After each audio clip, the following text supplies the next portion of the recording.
Today's Take 5 with the Saints, April the 12th, is Adoniram Judson, an American Baptist missionary of the late 18th and early to mid-19th centuries who became the pioneer for bringing the gospel to Myanmar or Burma and became someone whose work set an example for how missionary work should be accomplished in especially traveling to Far East countries. Our scripture that goes with our feast day today comes out of Matthew chapter 18, verses 10 through 14. Jesus said, "Take care that you do not despise one of these little ones. For I tell you, in heaven their angels continually see the face of my Father in heaven. What do you think? If a shepherd has 100 sheep and one of them has gone astray, does he not leave the 99 on the mountains and go in search of the one that went astray? And if he finds it, truly I tell you, he rejoices over it more than over the 99 that never went astray. So it is not the will of your Father in heaven that one of these little ones should be lost."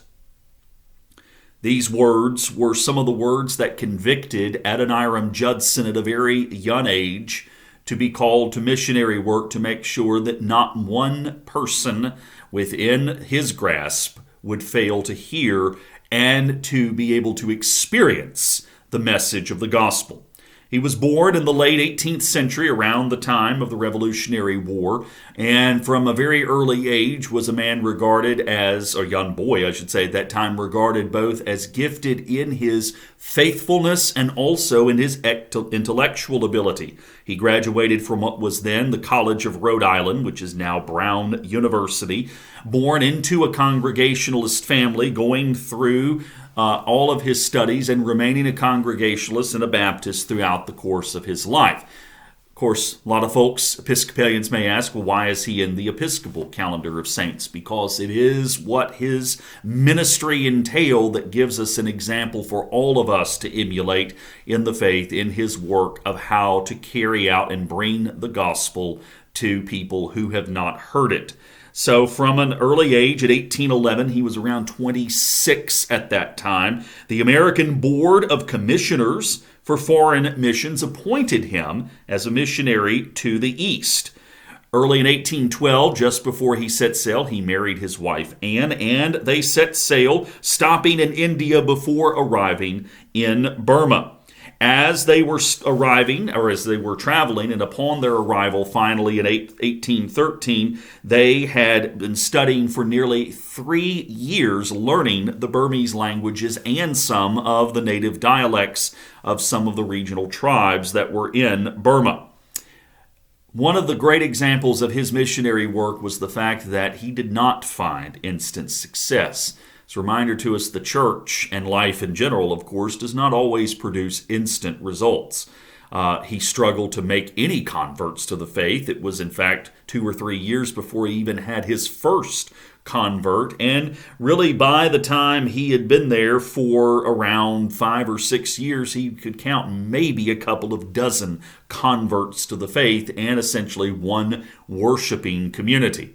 To make matters worse, in the 1820s, Burma and Great Britain began to engage in a war, and while Judson was an American, of course, he was not far removed from his British roots, and as such became a target for those who, let's just put it this way, did not want Western or Christian influences in Burma during that time. Judson himself was imprisoned and even tortured during the time of this war, and his wife Anne, while never imprisoned, had to face the rebuke and the shame and the ostracizing of being a Christian woman in a land that for a few years at least was profoundly anti-Christian.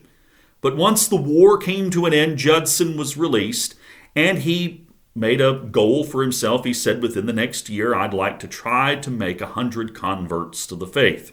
Sort of a goal that, can you really keep that kind of goal? But except we know from his writings, he felt the call of the Spirit to say, now the fields are ripe for harvest. Go out and proclaim the work of the gospel.